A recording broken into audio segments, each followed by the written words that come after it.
Hello, everyone, and welcome back to the Modern Woodcarver podcast. I'm your host, Michael. Today, I'm joined by Abigail. You may know her online as Abigail's Carvings. She's a multi-talented and accomplished woodcarver whose work spans a wide range of styles, from realistic animal carvings to expressive whittled figures to impressive large-scale chainsaw carvings. Her work really stands out for the level of detail and versatility she brings to the craft. In this episode, we talk about her journey into carving, how she developed such a diverse range of work, and what it's like moving between different tools, techniques, and scales. Abigail, thanks for coming on. I'm really glad to have you here. Happy to be here. Yeah, no, I really appreciate you taking the time. And as I mentioned before, I really admire your work. I think what you do is incredible. And in many different avenues of carving. You have the chainsaw, the whittle, I think I saw some stonework as well, if I'm not Uh, mistaken. no, I don't think I did any stone. I messed with clay a little bit, but no, Okay, so maybe that's what I saw. But probably, yeah. yeah, how did you end up getting started into carving? So I'm not exactly 100% sure, but I know that I have been doing it as long as I can remember. My mom said I probably started whittling around 5 years old. So I don't have a like real specific origin story, but she said that I would steal her kitchen knives and get in trouble for stealing her kitchen knives to go whittle whatever little things I was making. That's really cool. And what kind of stuff did you whittle when you were a kid? Little people, actually. I would make these little guys, canoes. I remember doing canoes. Um I don't know. Cowboys. I think eventually my mom bought me a book of those character cowboys. So I would try and do those guys. Very cool. And you kind of ventured into something a lot of wood carvers kind of want to try is the chainsaw carving. I've talked to a number of people that really want to try that out. They just don't have the means or the space or the equipment to do it. Oh So yeah. how did that kind of develop for you? Um I think I was probably in high school and I had heard about it, probably like all the wood carvers. They were like, "Ooh, that sounds cool to try." And so I bought, like a pollen chainsaw, I think that's how you say it, off of eBay, Hmm. and a little, like, how-to book, how to make some bears and stuff, and I started I started chainsaw carving probably in high school, and I actually hated it. It was, like, so Oh messy. wow. Yeah, and it, like I mean, I made a few things, and it was kinda cool. But it didn't the way that wood carving with, knives and things, it has a feel to it that's just really satisfying, and chainsaw carving is so, like, messy and loud and, like, just really heavy, and so the chainsaw carving was not my favorite originally, and then, I think after I graduated, I got a job at a resort in, like, a resort town, and the owner found out that I made chainsaw carvings, and he told me that I could sell some at his little shop that he had. So, I ended up buying a new chainsaw. I think I got a Husqvarna that time, and it was like day and night. It was like carving with a butter knife versus an actual carving knife. So then I started chainsaw carving at this resort town, and s they were terrible. I thought they were terrible, but, like, I don't know what it is about chainsaw carving, just like the novelty of it or something, but, I started selling all of them and making a lot of money doing it, and so I just kept doing it because people loved them. Oh, that's awesome. Yeah, there's something very appealing about chainsaw carvings. I mean, I don't know, it's the rusticness, I guess, of it, and they're large scale pieces and they're detailed. And it really is a cool way to carve. I've always wanted to try it. I just, like I said, I don't have access to that, you know, type of wood. Like I don't have big blocks of wood to chainsaw, and you know, I can't justify buying a chainsaw to try it once. You know, I don't know, but everyone's gotta yeah, try I it mean, once. yeah, I don't know. I think my neighbors wouldn't be too thrilled with me running chainsaws all day. Yeah, I guess if you have a So 900 around your block, they probably wouldn't be a huge fan. yeah, I mean, we're on top of each other. I mean, I live in an attached house, so you know, Well, there's neighbors on all sides of me. that's tough. One thing I really love about your work is you have such a wide range of styles and techniques. You have that really rustic feel with the chainsaw carvings, and then you have those really cool whittled figures that you do. And then I I'm really I'm really a big fan of owls, and you did an owl that is just amazing to me. I think it's about like this big. Um, but the detail on it is just incredible. And yeah, I can only hope one day I can carve an owl that well. Uh, Thank you. Yeah, I am also a really big fan of You're owls. welcome. The barn owl is one of my favorites, but, the variety probably just comes from having ADD, and I can't do the same type of carving over and over again. I have to change it up all the time to, I don't know, keep going because 'cause I've been doing it Yeah, forever, so that makes sense. One of the other carvings that I was really impressed by was it almost looked like a life-size statue of a child. Maybe it was a like a portrait. It looked like Oh, you had you were working off a model basically. yeah. They're not life-sized. They're little. It's not life-size? Yep, they're just Oh, little. okay. I thought the way the way the picture showed it, it looked like a gigantic carving, and I was No. wondering if it was chainsawed and then sculpted. No, but No, those are really cool. I wanna do some bigger ones like that, but I haven't got the wood for it. Either way, still very cool. A lot more about chainsaws than I do. I have 0 knowledge of them, brands. The only one I know is maybe Still brand, Mhm. and I have no idea if that's a good brand or a bad brand, but, um, is there you mentioned a brand that you really liked. Is that still the case, or is there another brand that you prefer? I actually mostly use the Still chainsaws just because they're lighter, and, um, throughout my chainsaw carving shenanigans, I think chainsaw carving is one of the hardest things on my body, so I try to get the lightest chainsaw I can, but, I do really like Husqvarnas just because they're smoother. They don't seem to have, like, as harsh of a vibration to them. I don't know if that makes sense, but they are usually a little bit heavier Yeah, than the Still chainsaws, so that makes sense, especially if you're trying to carve for a long period of time.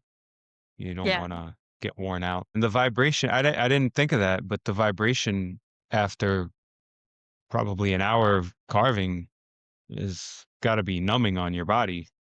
Yeah, it's rough. Chainsaw carving is one of the hardest Yeah. things, the hardest ways I've ever carved physically. It's like, 'cause, depending on how big the carving is, it'll end up being, like, several days in a row that I'll be carving, and it's a little bit I don't I've never ran a marathon, but I kind of assume it's a little bit like running a marathon where your arms are just completely dead by the end of it. Yeah. That's got to be really intense. A lot different from just sitting and whittling with a knife in your hand. Yeah. Yeah, that one's a lot more like therapy. It's a lot more calmer, slower, quieter. So you do whittling as well and hand carving. I've seen you use both hand, like larger bench chisels and a mallet and whittling knives. What are your go-to brands for those? Um, I don't know, I like a bunch of them, like the Flex Cut and the what's it called? Steery or something like that? Hmm. I can't think of what it's called. Stry? I think STRYI? I forget how to pronounce it, but I do know what you're talking about. I don't know either. I'm literally, like, the only thing I know about wood carving is what I've watched on, like, YouTube and stuff. I don't have any wood carving friends, so if I say stuff wrong, that's probably why. Well, maybe hopefully now you can make some wood carving friends and they'll Yeah, teach you how that'll to be great. pronounce the tools. I've noticed that a lot in the wood carving community is there's a bunch of us out there that this hobby's been a very solitary type of endeavor for people. And they don't have that sounding board to ask questions or see demonstrations and things like that. There's a good amount of people who do. They join clubs and they have friends close by that do the same thing. But there's a ton of us out there that don't have anyone around us to, talk about it. Which is kind of why I wanted to do this podcast. Is I think having these conversations with people, at least for me, is definitely gave me a newfound love and interest for the craft. Getting to hear everyone's stories and backstories, how they got started, the tools they use, their inspirations. It really is a great community, and I think there's so many wood carvers out there that they want to share their knowledge and their stories. So yeah, I just think I think it would be cool if we all had you know a carving friend close by to hang out with every once in a while. Yeah, I think it would be cool. I try to trick my friends into coming and whittling with me here and there, and they like it, but I'm the only one doing the teaching, so And that can get kind of tedious after a while. You just want to sit and carve. I think it's pretty enjoyable because I carve alone so Is it? much that when somebody wants to come carve with me, it's great. I get some conversation while I'm whittling. It's nice. That'd be cool. I did a couple of workshops in my neighborhood teaching how to carve, and I found it really stressful Oh, really? because I was just, yeah, I didn't want anyone to hurt themselves. So I was just making sure and on top of them. And I was carving along with them, but I, it wasn't enjoyable carving because I'm just showing them what to do and how to do it. And then I'm like hawk-eyed on them, making sure they're holding the knife right and the piece right. And so it wasn't a relaxing thing. That makes sense. Do you have any like bigger projects like on a bucket list that you're trying to eventually do that you haven't? Um, I don't have any that I can think of. I do someday want to enter a chainsaw carving competition. I tried I tried to enter one last summer, but I had some stuff come up and I wasn't able to make it, but hopefully one of these days I'll be able to sneak into one of these chainsaw carving competitions and try my skills out there. That would be really cool. I think you would do pretty well. I mean, I'm not too sure what the competition's like, but I think you'd have a lock on it. Thanks. And I see you favor the animals a lot. You've done like moose and bears and the owls. Is that like a favorite type of style that you like to do? I do like the animals, yes, but I think I would have a hard time saying it's a favorite because like I said, if I had to do anything repetitively for too long, I wouldn't enjoy it. My ADD is all over the place, so if I do something for too long or have to do multiples of something, then I get bored really easily, so I have to change it pretty often. Yeah, but at least with the animals, you can do different dynamics. You can carve an owl that's standing with its wings spread out. You can do different, but I guess maybe it's still the same type of imagery. Might get Yeah, boring. yeah. The other thing you do incredibly well is the facial features, the realistic carvings. Um, and you did one that I really liked where it was half a face in like I don't know if it was a stump of wood or a block that you had, but you left like a part of the stump surrounding the face and the face was kind of just protruding out of the side of it. I think that one's really cool. You know which one I'm Like, talking about? is it I don't the know if one I'm with the explaining hand? it right. Is it the one with the hand up? I have to look. It's okay. Let me I see. did a a few of those, um, one last winter, I think. A few faces, and I was just pulling logs out of my firewood pile, so they look kinda funny. So it was so I do like the one with the hand, but it's the one you said you've got to stop using firewood to carve. Yeah, using up all my firewood. And she's like l- she's Yeah, looking okay. up. Let's see if I can. I Yeah. know I know which I one mean you're it's talking a about. really cool. I mean Thanks. they're all great, but that was the one that kind of like stood out to me. Okay. And Yeah. yeah, I really want to get into that world in that realm of carving realistic um faces and figures, and it is on my list to do like a feminine character. I'm so used to making ugly gnomes and wood spirits. I'm struggling finding making the piece look beautiful like it's supposed to. You know, I can't hide behind a grizzly mustache. I know exactly the feeling that you're describing because I definitely went through phases like that where I wanted to make things look more elegant. Like my Mhm. carvings felt really choppy and just I don't know, not the beauty that I could envision in my mind. I couldn't make that happen with my hands. So I've definitely gone through the phases of that, desire to make something a little bit more elegant. And do you end up sanding those, or do you leave them knife mark? Um, I I think that those ones that I did last year, I did end up smoothing those ones out with sandpaper, but I do really like the planes from the knife marks on just to show, that a lot of hand tools were used. I think it shows a lot more of the time that went into it. When I first started, I was kind of obsessed with sanding them down and sanding them smooth. Mhm. And I think I lost a lot of detail doing that. And they ended up looking almost plasticky. Mm, Um, you know, because they were just so smooth. And I would sand them up through the grits and get it really nice and smooth and finish them, you know, with like a clear coat or some kind of wax or something. But um mhm.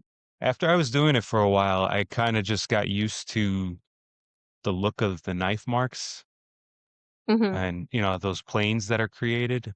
And I think it just gave them a lot more character.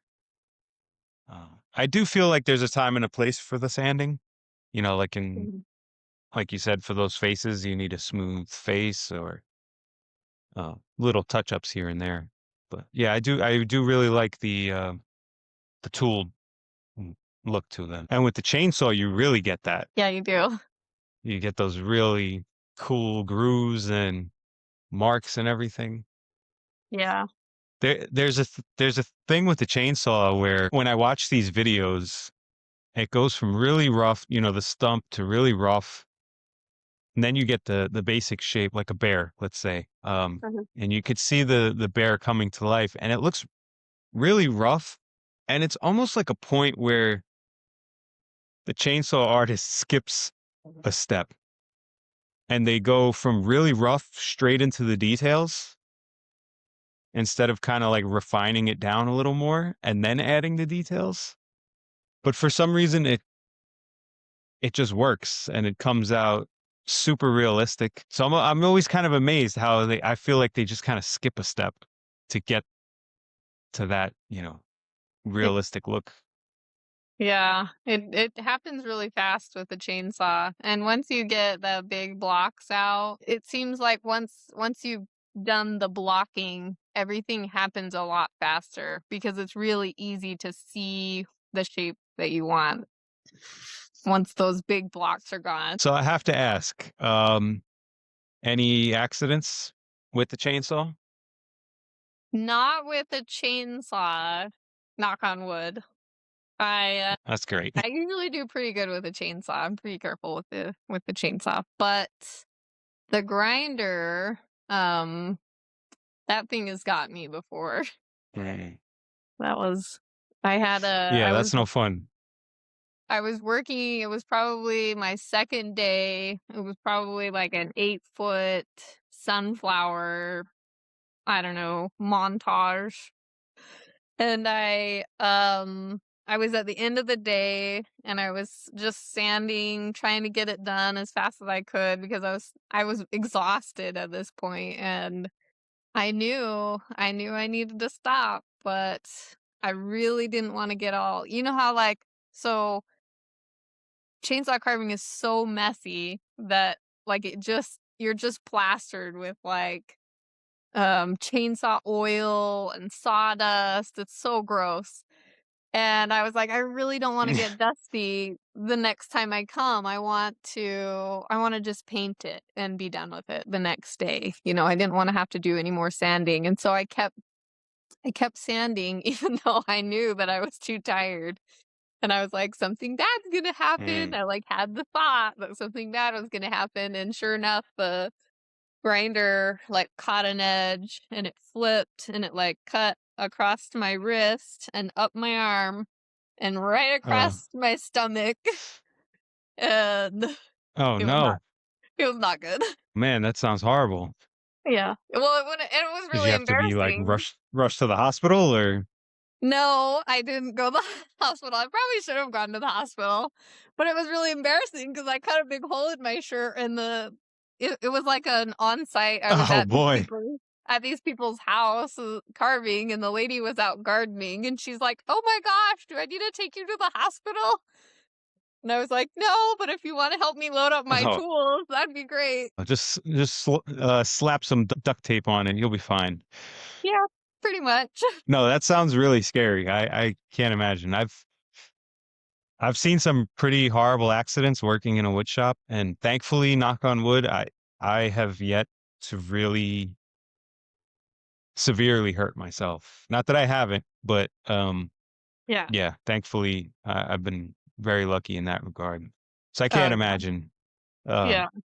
Well, yeah. and when I was learning how to carve, like all throughout, my childhood, I actually remember sitting in church and I had this little pen and I drew a line on each one of my scars on my hands.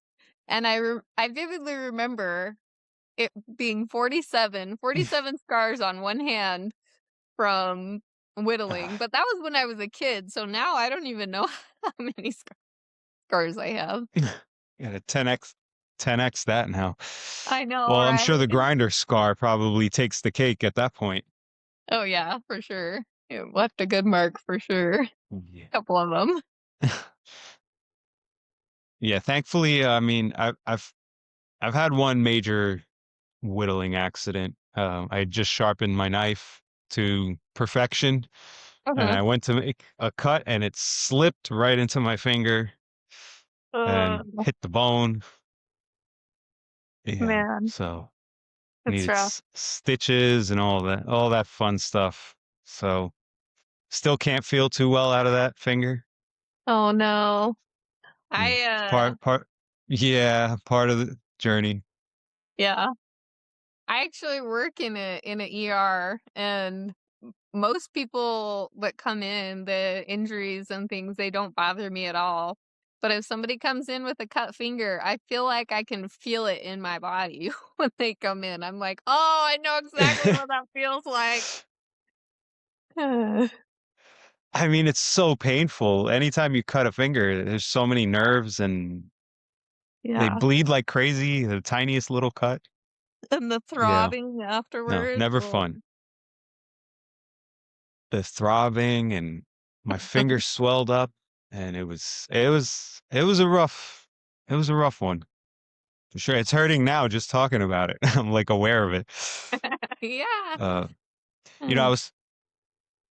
I was talking to Dan Gallagher. He's another wood carver. He carves golf balls. You know, he cuts them open and carves the inside of the golf ball.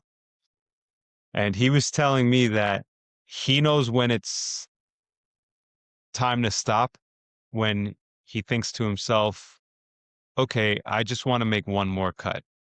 When he has that thing, I should take one more cut, he knows to not. He said that's when all of his accidents happen. So that kind of reminded me of Oh, that's funny. what you were saying, how you just wanted to finish up. Yeah. Um, that's tricky knowing when to stop. It's true, especially when you're in the zone, when you're, like, in that flow state and just going, and all of a sudden you're like, Yeah, "Oh, you I got don't." that rhythm. Yeah, you're like, "I don't have But then you any." feel it. There is a moment when you kind of feel it where you're like feeling fatigued and tired, and Mhm. then you're like, all right, now I got to just get through it. And then bam, something terrible happens. Yeah, because when you're in the zone, you're, like, not eating or drinking, or you're just carving, and then Yeah, it hits you all of a sudden. it's important to know when to stop and take a step back. And do you carve a lot of these little whittled figures still, like those sculptures? Are those inspired by anything? Like the ones I just showed you? Or are you thinking about Yeah. different? I think that carving people is one of my favorite challenges in wood carving, just because, I don't think you can capture the depth of an emotion with, say, like an animal or an object or something like that, but with a human being, I feel like you can really, um, I don't know, step into more of a feeling with the carving than, just a I don't know, just something pretty to look at, so I would like to get a lot better at carving humans, whether it's a face or the, like, whole body, or whatever. That's something that I think, is on my to-do list to get better at, so. Yeah. I mean, it's a tough subject matter to carve.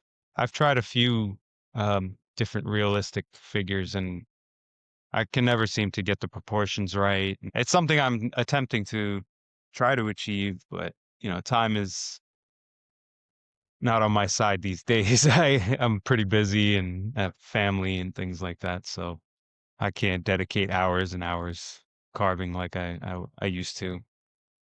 Sure, I understand. Do you have anybody that inspires you in each type of carving? The chainsaw? world, the realism world, or the whittling world.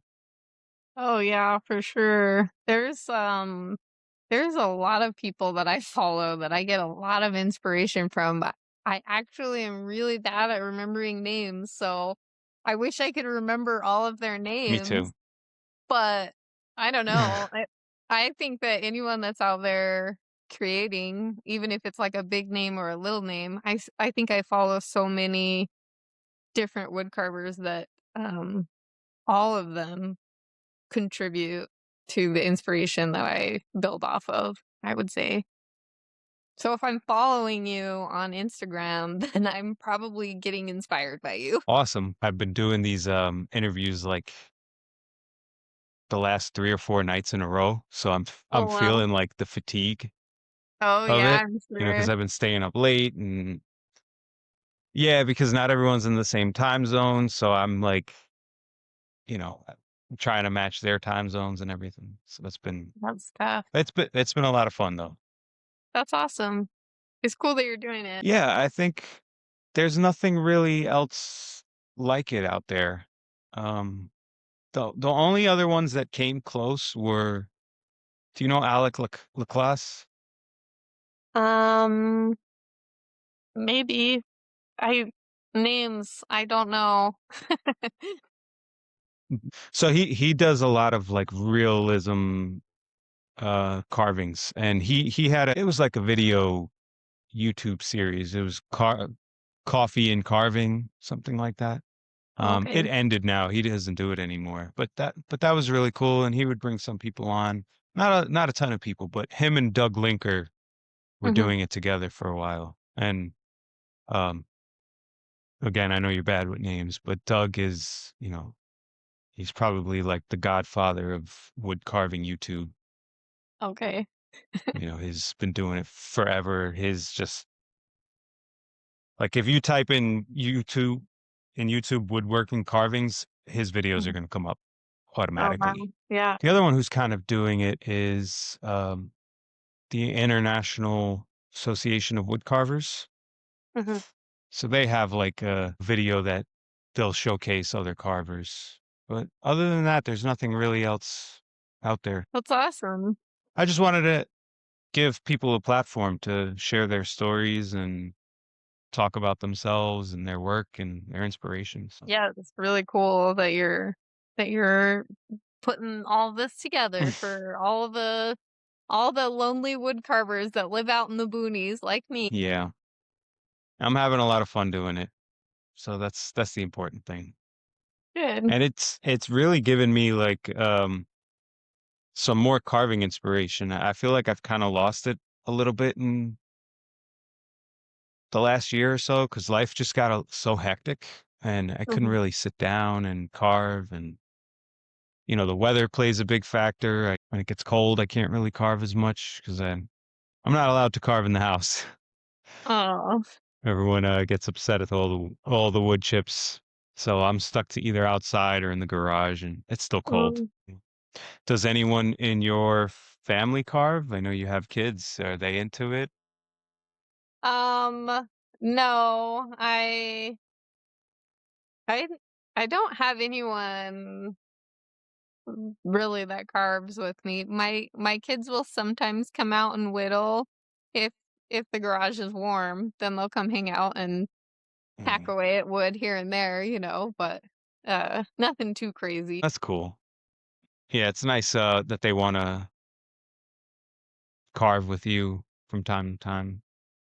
Yeah. My daughter wants to carve desperately, but she's only 6 years old, and you know, um, I'm not going to hand her a knife just yet. I don't know, it might be worth I don't it. know. I don't want her counting 42 scars on her hand by the time she's like 8. The school's gonna come back to me and say, "Why is she all cut up?" Oh, that's so funny. My kids Yep. definitely have a few.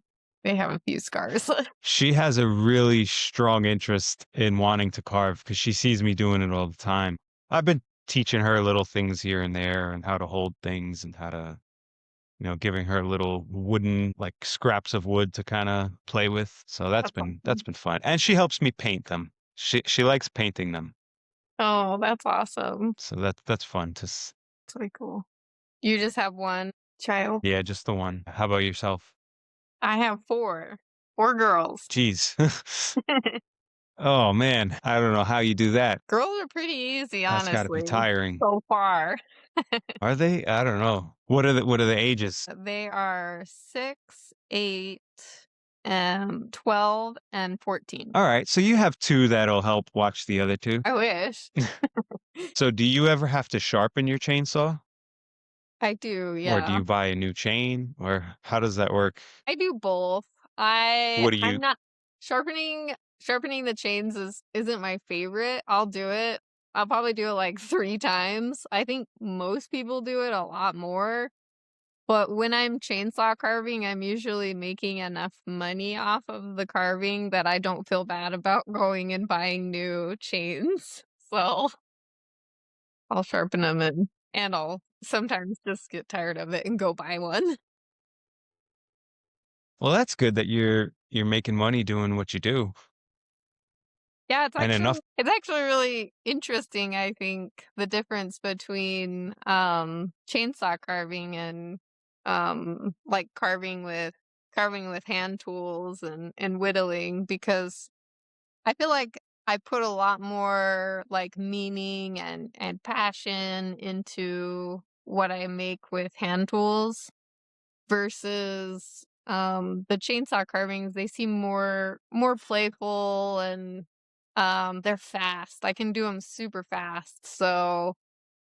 Uh so I find it interesting that I can sell a chainsaw carving for quite a lot of money with the amount of time it took for me to make it versus a small carving that would take 10 times the amount of time to make with so much more like depth and meaning and I can't sell those ones because the amount of time that's put into it, like the value wouldn't match in comparison to chainsaw carving. Yeah, that makes a lot of sense, and I think a lot of other, whittling carvers run into that problem, we all try to sell our work at a what we deem as fair to the customer rather than fair to ourselves because someone carves a little Santa, it takes them like 5, 6 hours probably, and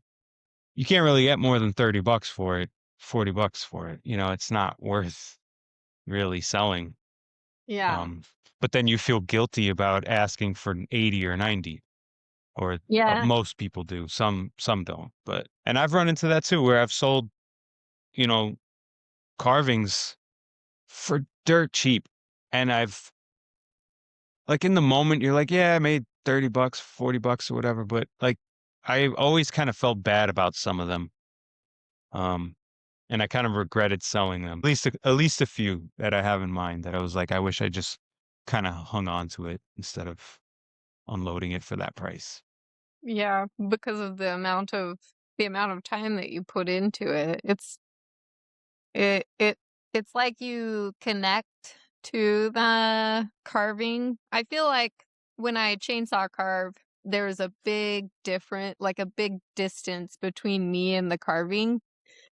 I don't know how to explain it, but I feel very detached. Like I don't care about it so much and when I spend hours and hours and hours with my hands, in like solitude, peace, it's almost like a meditation. I honestly don't sell my smaller carvings just because of the connection that I have with the piece versus the chainsaw carvings. And I can carve a like I don't know, like foot and a half bear and sell it for $150 and it takes me like 30 minutes to carve it.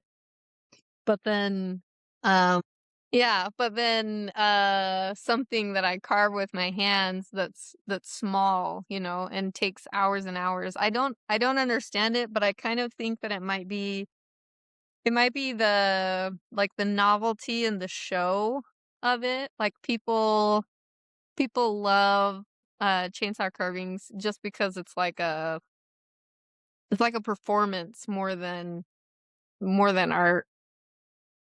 I guess a performance would be arts considered art still, but the nobody gets to see the amount of time that you put into smaller carvings. Yeah, that's really true.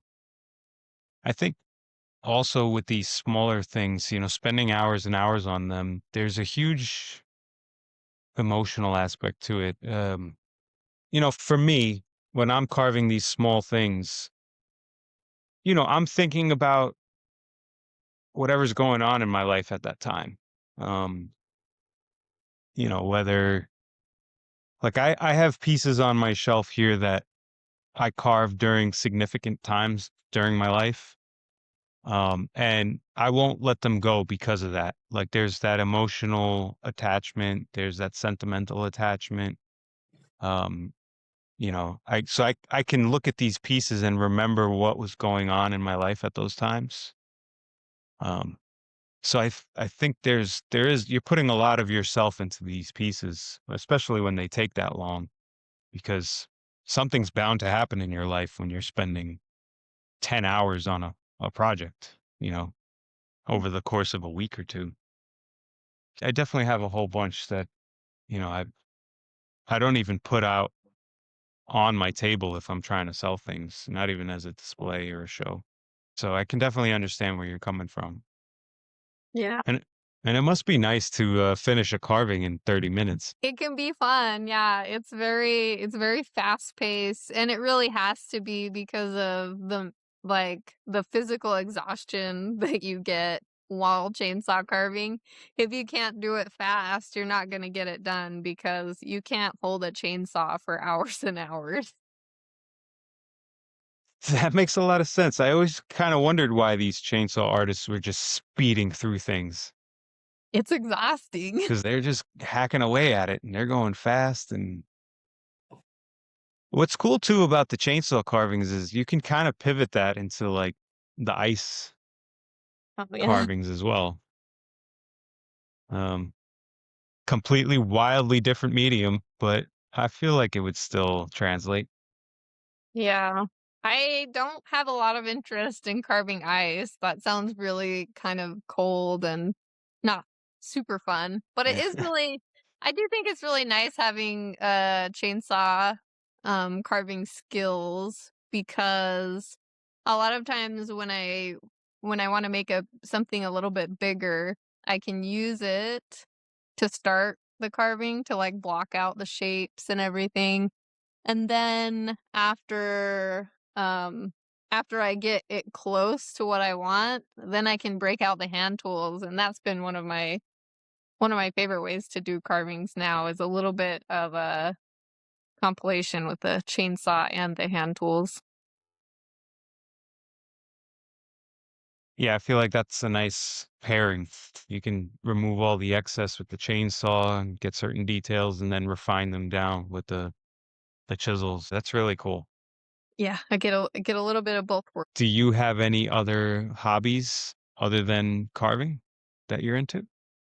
Oh, I have too many hobbies. Uh, I think that, Don't we all? I think that wood carving is the only one that I would, kind of tag my identity to. Everything else if I have friends that wanna do something, I will definitely do it. I literally do everything, like biking and climbing and fishing, hiking, camping, I don't know, I guess any outdoor activities. I'm a really bad cook, so, I mean, probably the normal things that you would expect a woman to be good at, I'm probably not doing those hobbies. That's okay. Breaking the gender norms. That's right. It's funny because, I have a daughter and I've been really interested in seeing more so now than ever, um, like women who are able to do all these things like you do and chainsaw work and And it's funny because the other day she said, "I carve," and she was like, "Oh, do you know anyone else who carves?" And I said, "Yeah, a few people." And then I told her about another, woman carver, and I was like, "Oh, she's a girl, and she does carving," and she like, her eyes just kinda lit up because I don't think she realized that girls could do that. Um, so it was just eye-opening to me because I want her to grow up in a world where she can do whatever she wants to do and not be put in a box, I guess, because of, you know, her gender, and I wanna fully support her interests and everything, and so, yeah, I think it's really cool to be able to show her something like this and say, "Look, there's people that do this too that are just like you." You don't have to, Totally. because you're a girl, play with dolls, or I mean, she's into dolls and stuff, but, you know, she can have the best of both worlds. Yeah, I agree. And I think having people, role models, I guess, is really important. I actually remember, when I was a little girl, a neighbor brought over a magazine, and I think it was a woodworking magazine. I don't know for sure, but there was an article, and there was a lady in the article, and it was about her and her wood carving, and she was carving it was like a headboard with, like, a whole scene of horses, like, running um, across the headboard, and there was a few images, that showing her work and stuff, and I got to read through it, and it was literally, like, the coolest thing ever. I wanted to be her. I was like, "I'm gonna grow up and be just like that lady." I don't know who she is. I wish I actually could find her now because, like, I didn't have the magazine because it wasn't mine, but in my mind, like, that was who I was gonna be when I grew up. That's really cool, and I think it's important to have those role models, and, I mean, there's some fantastic women carvers in the community. I mean, you're up there. There's Sarah Barklow. There's the Estrapola woodworking. They're both amazing. I'm forgetting. There's Anne of all trades. There's so many out there that are just amazing at what they do. And yeah, I would love for her to see all of that and just know that she can do that too. And she has role models to look up to if she wanted to pursue carving. I mean, if she if she hates carving, then those people mean nothing to her. But Oh, yeah, for sure. yeah, But they'll but mean someone to it's someone. still nice to know that they're there. Mhm. Yeah, yeah. For all of the little girls out there who want to carve, not just mine.